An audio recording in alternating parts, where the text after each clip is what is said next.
Hello and welcome or welcome back to my channel. I am Sasha, and yes, we are reading the world's worst serial killers, SKs. So we previously read and learned about Marie Becker, an older lady who, just kind of a recap, an older lady who was red rumming, a lot of elderly women, even men, to obtain money so that she could party and entertain young men, basically boy toys, gigolos, etc. And so, yeah, that was fun times. So now we are going to be, and again, we are still in the same, we're in the same sector, terrors of the past. And so now we're going to be reading about Amelia Dyer. Okay, let's see what this lady was doing. I have never heard of her. However, if you have, of course, comment below anything that you may have remembered. Also, comment below if what this particular story pertains to. And on the last video, I didn't say that, but if there's anything that may seem inaccurate or may have been left out, put in the comments below to help those of us out. Again, I am not doing any research because I am just reading it from this particular book. So keep that in mind, okay? All right. Again, this is about Amelia Dyer. At 11 a.m. on the morning of 30th March 1896, William Povey was walking along the riverbank at Sunning, where the River Kennet joins the Thames near Reading, when he saw a woman carrying a brown paper parcel tucked under her cloak. Later, he saw the woman returning without the parcel. A bargeman named Charles Humphreys then spotted a brown paper parcel floating in shallow water. When he caught hold of it with his punt hook to pull it into his boat, the wet paper tore and a baby's leg stuck out. Oh my gosh. He reported his find to the police, who came to collect it. Dr. William Maurice opened the parcel in the mortuary and found it contained the body of a baby girl with a white tape knotted around her neck and a brick. Oh, poor little pumpkin. The paper wrapped around the child's body had on it a label from Bristol Temple Meads Railroad Station and a name and address: Mrs. Thomas, 26 Piggott's Road, Lower Caversham. Lower Caversham. A clerk at the station confirmed that a parcel had been delivered to Mrs. Thomas at 26 Piggott's Road, but she had since moved to 45 Kensington Road in nearby Reading, where she was living as Mrs. Harding. Baby Doris's fate. Meanwhile, an advertisement had appeared in the Bristol Times and Mirror. It read, "Married." I don't know why that was capitalized. Couple with no family would adopt healthy child, nice country home, terms, £10, Harding care of ship's letter, Exchange, Stokes, Croft, Bristol. I think that, I don't know what the rest of that shit was. I thought it was an address. I don't know. Alongside it was another small advertisement that read, "Nurse child, wanted, respectable woman to take young child at home. State terms to Mrs. Scott, 23 Manchester Street, Chelting." I think it's Cheltenham. Mrs. Scott was in fact 23-year-old barmaid Evelina Edith Marmon, a single mother who was not in a position to support her 3-month-old baby daughter, Doris. She hoped to find someone to take care of her child for a weekly fee, in the hope that, if her circumstances changed, she could reclaim her later. During the Victorian era, baby farming was a common phenomenon. Unmarried women risked ruin if they had a child, so others would take them in either for a regular stipend or a flat fee. Unfortunately, those who took a flat fee had little incentive to spend money on their wards, and some simply unalived off the children in their care as soon as the fee was paid. Crazy work. So I'm over here, can't take care of a child I had because of the times and money, and I'm saying, "Hey, can you take care of my baby while I get my life together?" And you're like, "Sure, pay me some money." And then as soon as I pay you the money and drop my baby off, you just take its little life. What the hell? That's crazy. Evelina exchanged letters with Mrs. Harding, who assured her, "Myself and my husband are dearly fond of children. I have no child of my own. A child with me will have a good home and a mother's love and care." It is a crock of... Okay. "We belong to the Church of England." In fact, Mrs. Harding, whose real name was Amelia Dyer, had long separated from her husband and had 2 children, a son and a daughter of her own. She said she would take baby Doris for a flat fee of £10, worth an estimated £1,300 or $1,700 today. There would be no further expenses. The day after the body of the baby girl had been fished from the Thames, Mrs. Dyer went to Cheltenham to collect Doris, along with her baby clothes, which were packed in a carpet bag. She took the £10 and assured Evelina that she could visit Doris whenever she wished. Why? Why would you even give her that reassurance if you already had it in your head that this little girl ain't gonna be... Crazy work. From there, Dyer took Doris on the train to Paddington, arriving at 9 p.m. She then took the omnibus to 76 Mayo Road, Willesden, where her daughter Marianne, known as Polly, lived with her husband Alfred Palmer. A woman named Anne Betty offered to carry the carpet bag for her. She saw a young woman waiting by the door. Inside, Dyer knotted a white ribbon around Doris's neck and, I don't know if I can say this word, unalived her. She did one of these. Yeah. Dear little boy. Sorry, I'm trying to think of how to say this word. Wrangled. I'm gonna say wrangle and leave out the other 2 initials in initials in the beginning. Dear little boy wrangled. Mrs. Harding's small ad also appeared in the Weekly Dispatch, where it was seen by Amelia Sargent, an undertaker's wife who had 6 children of her own. She was also caring for 13-month-old Harry Simmons for 6 shillings, 30 pence, which is the equivalent of £38 or $50 US now, a week. So she was paying for him. She was paying 6 shillings a week. Sorry. However, his mother had wanted Harry to be adopted. Mrs. Sargent found keeping him a struggle, so Mrs. Harding's advertisement seemed to be the answer. She replied to the advertisement and got an answer from Mrs. Harding at 45 Kensington Road, Reading, saying she would be happy to take the dear little boy. "I have no child of my own," she said. "He would be well brought up and have a mother's love and care." She's using the same freaking line. Like, ugh. Sorry. In further correspondence, Mrs. Harding said she was actually Mrs. Thomas, but did not want to advertise under her own name. Mrs. Sargent visited 45 Kensington Road, which was clean and comfortable, and she agreed that Mrs. Thomas should have the child for a flat fee. However, she was not to bring him to Reading. Instead, the handover should take place at Paddington Station.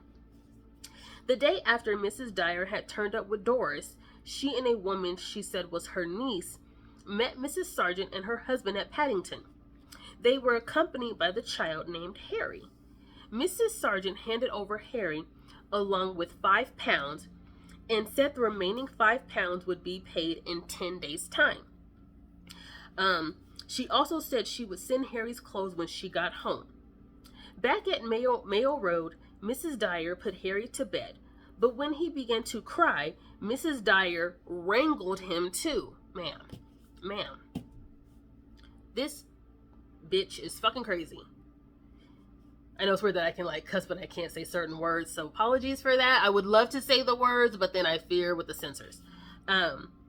That evening, seemingly without a care in the world, she went with her daughter and son-in-law to see the sporting and military show at Olympia. The Palmers slept soundly that night, and Mrs. Dyer settled down again on the couch. but in the small hours, she was awoken by what she thought was the sound of a baby crying. Checking under the couch, she found that the two small packages contained the deceased children were quite still. Oh wait, I think I read that wrong. Sorry, I'm read that again. Checking under the couch, she found that the two small packages containing the deceased children were quite still. Okay. The following afternoon, Mrs. Dyer packed the two little bundles into a carpet bag, adding 2 bricks from the next door neighbor's garden. Her daughter and son-in-law accompanied her to Paddington, where she caught the 9:15 p.m. train to Reading, arriving there at 10:05 p.m. It was raining as she lugged the heavy bag down the dark streets to the river.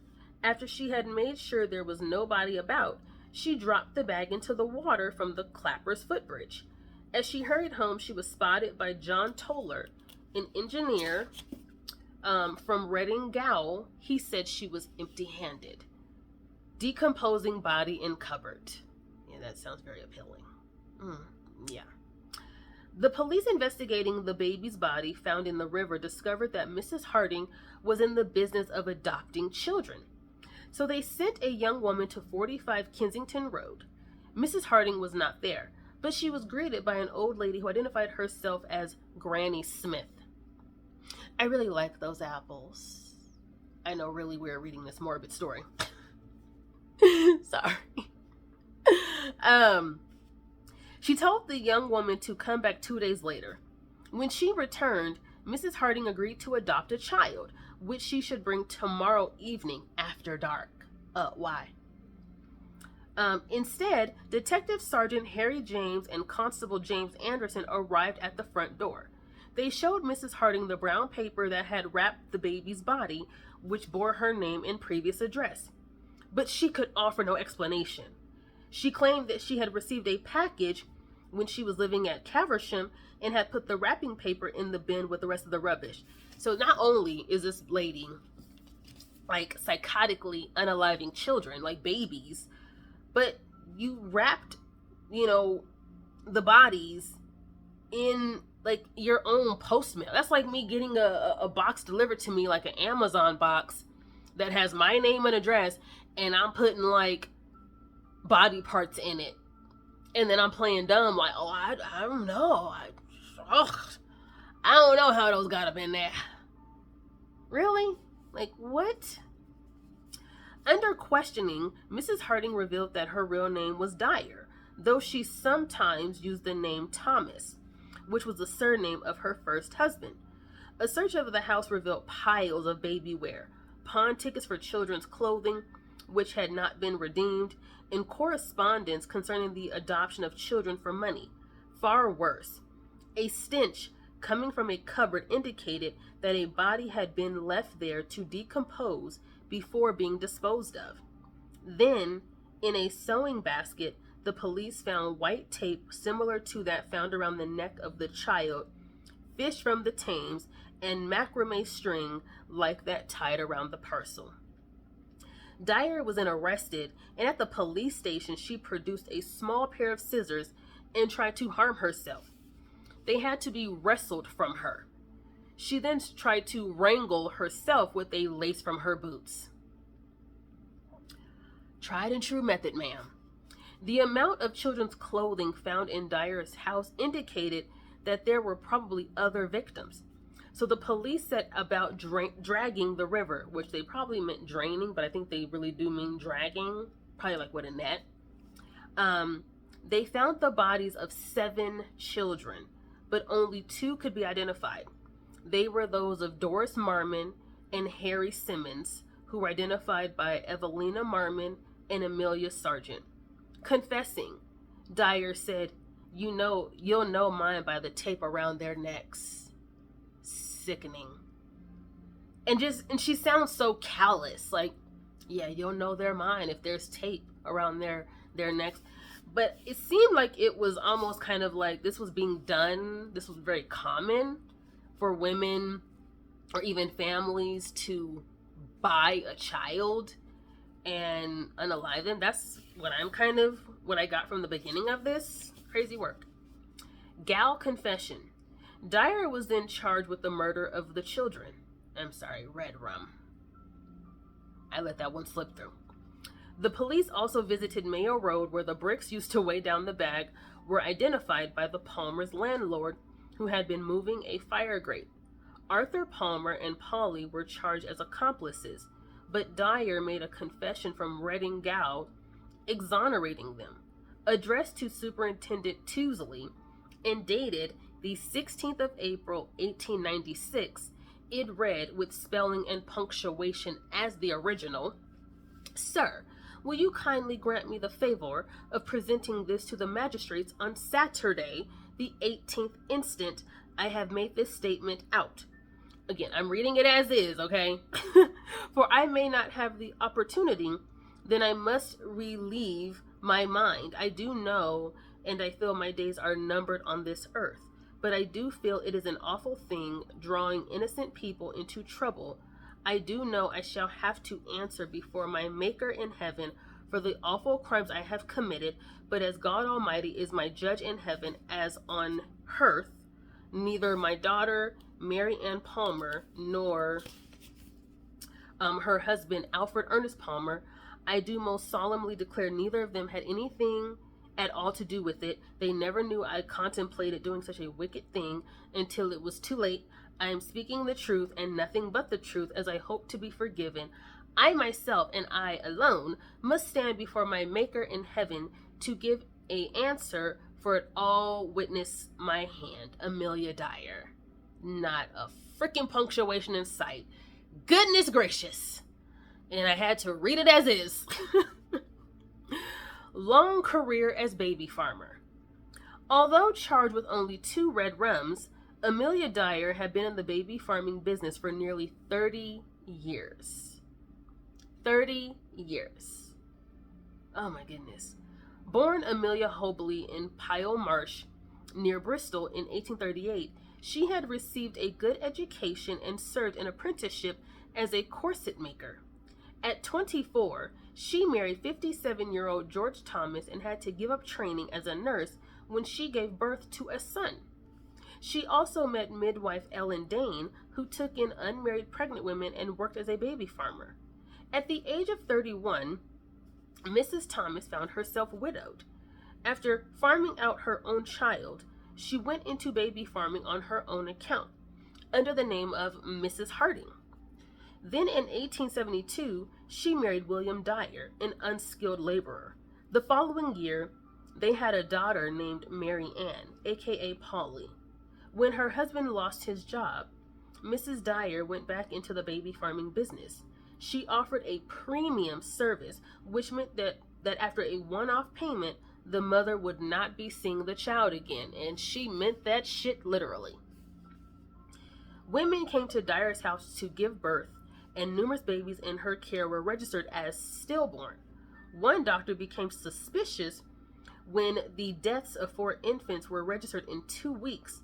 One of them was 3-month-old Mary Walters, who died of malnutrition, weighing just 3 kilograms, which is 6.5 pounds, US or whatever. However, escaping prosecution for red rum on a technicality, she was sentenced to 6 months hard labor for causing death by neglect. She then tried other trades, but after moving house, she went back into baby farming. One baby she took in was the child of a governess whose father was the son of her employer, which would normally have made marriage out of the question. The mother paid Dyer 15 pounds to have the baby adopted, but after a few weeks, she turned up to ensure that the child was being well cared for, only to be shown another infant which did not have her baby's distinctive birthmark. She's like, "Yes, here they are, bitch, that ain't my baby." No, it's them. It's him. Yes, it is. When the mother demanded her baby back, Dyer evaded the issue by cutting her throat in a failed suicide. Sorry, I don't even think I can say that word, and I don't even know what's the opposite of that. I should have looked up that damn word in my dictionary for like a synonym. For a failed side bid and was sent to an insane asylum. When she was released, she moved and continued baby farming. By this time, the family had relented and the couple had married, so they tracked down Dyer in search of their child. This time, Dyer attempted to OD on laudanum, attacking a doctor who came to her aid with a poker. After another spell in the asylum, she tried drowning herself and was returned to the same institution. However, little could be found wrong with her, so she was sent to the workhouse. I'm drinking a Olipop ginger lemon. It's okay. I mean, it has a very strong ginger taste, but I feel like that would probably be like, no lie, that would be good in a meal, like a non-alcoholic meal or a regular meal. Anyway, sorry. Mystery of floating parcel solved. There she met Jane Granny Smith, a penniless widow who had lost her children as well as her husband. They went into baby farming together, though they were forced to move when the newly formed National Society for the Prevention of Cruelty to Children took an interest. Smith did not seem to be puzzled when children suddenly went missing, having been found a good home, and nor was she surprised by the large amount of children's clothes that were pawned and never redeemed. One of the children they took in was 9-year-old Willie Thornton, who brought with him an old carpet bag, which he later identified as the bag containing the bodies of Doris Marmon and Harry Simmons. For a while, Arthur and Polly Palmer lived with them in Caversham before Dyer, Smith, and Willie moved to Reading and the Palmers moved to Williesdale. An advertisement in the Western Daily Express under the name Mrs. Thornley drew a response from May Fry, who had recently given birth to Helena. Thornley, that is Dyer, agreed to take the child for £10 and collected her from Bristol Temple Mead Station. At around 9 p.m., Dyer returned home with a brown paper parcel about 60 centimeters, 2 feet long, and about a week later, Smith noticed a bad smell coming from a cupboard. Soon afterwards, Dyer left the house with a brown paper parcel, saying she was going to pawn the contents. The parcel contained the remains of Helena Fry, the baby discovered by Charles Humphreys, the bargeman. Her tragic end would be the key to unmasking a monster. Just horrible. Horrible, y'all. Sorry, we're almost done. And there's no photos of her. I'm sorry. So I'll see if I can find one to post on when I upload this. So they did not have one of her. I mean, and again, this happened like in the freaking 18 goddamn hundreds. But this is just horrible. Found guilty and executed. At the Old Bailey, Dyer confessed to the murder of Helena Fry, along with those of Doris Marmon and Harry Simmons. But, and I think I said the M word again, my bad, but pleaded insanity. This plea was dismissed, and it took the jury less than 5 minutes to return a guilty verdict. She was hanged at Newgate Prison on the 10th of June, 1897. The case gave a welcome boost to the NSPCC, and the laws concerning adoption were tightened. Over her long career, Dyer may have unalived as many as 300 to 400 children, making her one of the most prolific SKs in history. Arthur Palmer then appeared in court, but was discharged. Later, he was convicted of deserting a 4-year-old girl in Devonport, where he and Polly were living under the name of Mr. and Mrs. Patton. Polly was to appear at a separate trial at the Berkshire Assizes in Reading, and her lawyer took out a subpoena for Mrs. Dyer to appear as a witness. However, the date of the hearing fell after her planned execution, and the Home Secretary decided that the execution could not be delayed. He's like, no, we ain't delaying this shit for her. She's sick.